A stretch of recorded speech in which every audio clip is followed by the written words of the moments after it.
All right, we're here with head coach Rechelle Turner after the Racers' victory over Indiana State. We will open it up for any questions at this time. This is not an easy team for y'all to beat traditionally.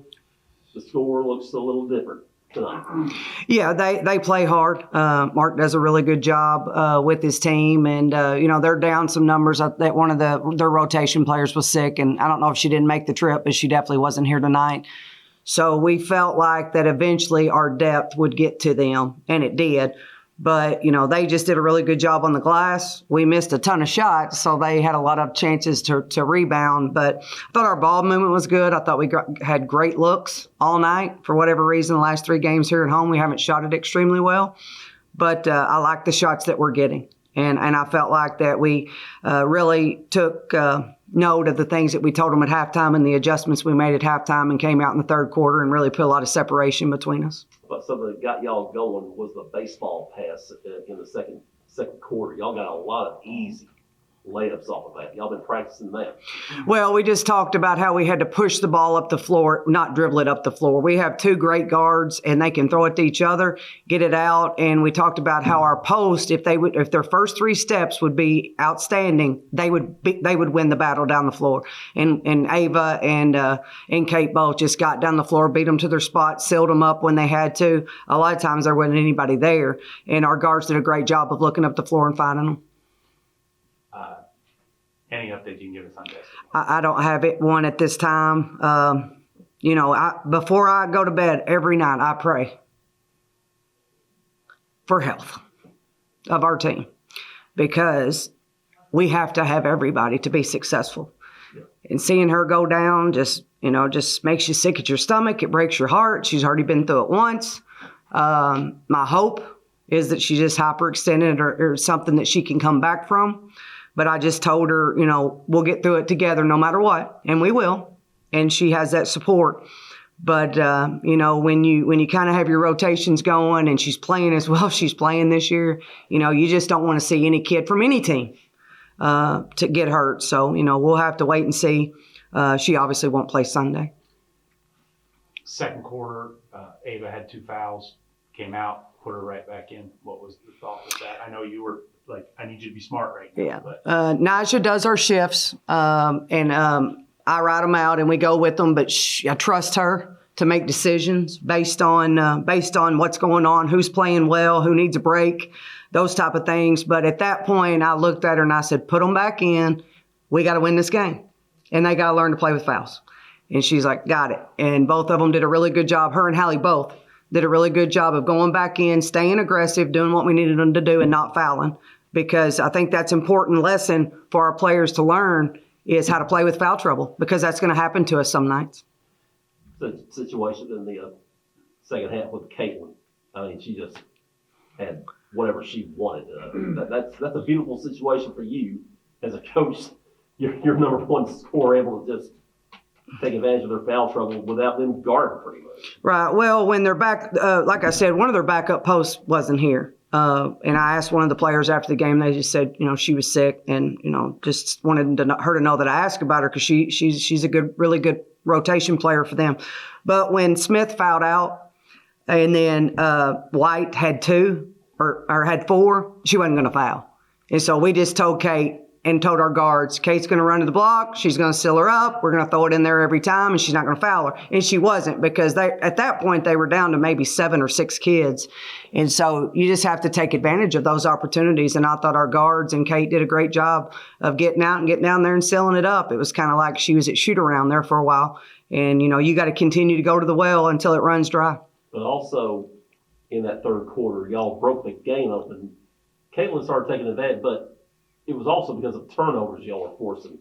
I think at one point y'all forced 5 turnovers in a row. You scored on every one. Yeah, I mean, it's about that perfect effort. In the first half, that perfect effort wasn't there, and they were blowing out of our traps. They were throwing the ball past us down the floor. We just didn't have the sense of urgency. But again, when we came out of halftime, we had a little bit of attitude adjustment and really got after it. And, when our kids want to get after it and they want to get the traps and they want to run through passing lanes, we can. And it just proves that a lot of times it's just about effort and attitude. The middle of their zone, just gaping. But the decision-making from whoever was getting the ball at the high post, if you can walk through, Caitlin went through a little bit, but from what you want their decision-making process to be when they get the ball and turn and they've got 3 or 4 options. Well, it depends a little bit because if it's a post player that catches it at the high post, their first option is to shoot the basketball. Their second option is to look at their partner. Their partner is their opposite post. And then the third option is to pull, kick it out opposite. In our guards know that they have to get in a window. And once you get the ball there, zones are beat. And our bigs just do such a good job of decision making. You know, you could probably run Kate and Ava at point because they're such good decision makers, and Destiny's a great decision maker. And our other posts do a really good job of sealing up the back side of the zone. Now, when we run our guards in there, the first option is to get downhill and get to the rim. Second option is usually a two-foot stop to a kick out. But what we get off that is Kate or Ava is able to seal up the backside. So when Haven or Hallie miss, it's just a cleanup. And so that's almost an offense in itself. Get it up on the glass. We're going to have them sealed up, and we're going to get an offensive rebound. And that happened for us several times tonight.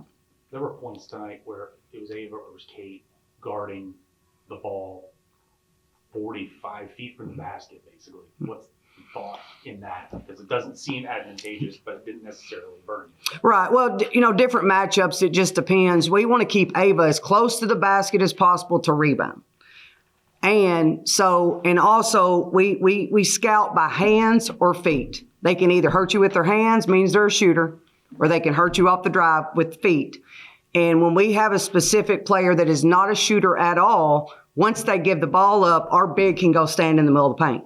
And that's one reason why you don't see as many paint touches, you don't see as many downhill drives, and those type of things. So a lot of that's done by scout. But I'm telling you, Kate and Ava can guard on the perimeter, which makes things really, really easy for us because we can switch everything, and they can hold their own, or they can be big help. It just depends on the scout. You called timeout with 3.5 minutes left in the third quarter. Could you paraphrase what the conversation was in the huddle at that point?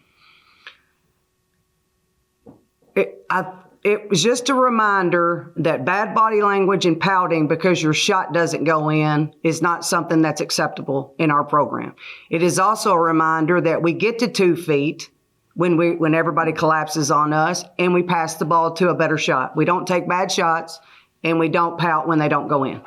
It's just a reminder, and I get it. I get it. If I was as open and I missed that many shots, it might be hard for me not to either. But that's not what we do. We just keep playing, and we just keep shooting.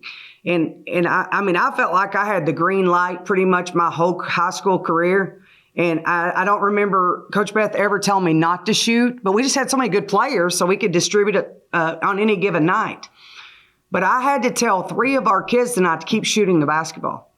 What kid doesn't want to play for that? But I shouldn't have to do that because that's already should be their mindset, and it already should be where they are. And if you don't believe the next one's going in, then you probably shouldn't shoot it because it's mental. I mean, they make shots after shots, day after day. We do extra shooting. They get green light every week. You see their picture on Twitter. So why not just keep shooting? And so that aggravates me when I see bad body language or heads hanging because we're not making shots. Because that is selfish, and we do not do selfish in this program.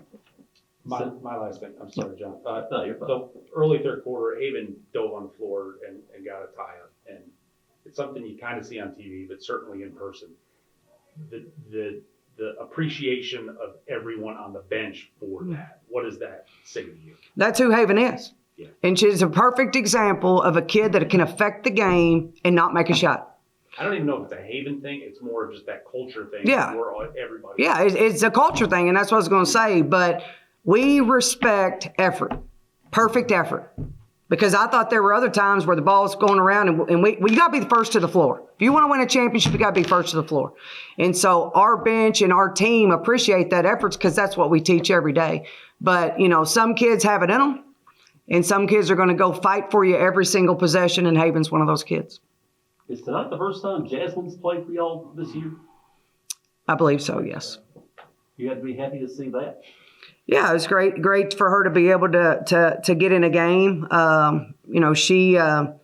She's had some injury issues and things like that, but she's been practicing lately, so you want to reward that when possible. Last question. 23 assists on 34 field goals. What that means. I thought the ball movement was outstanding.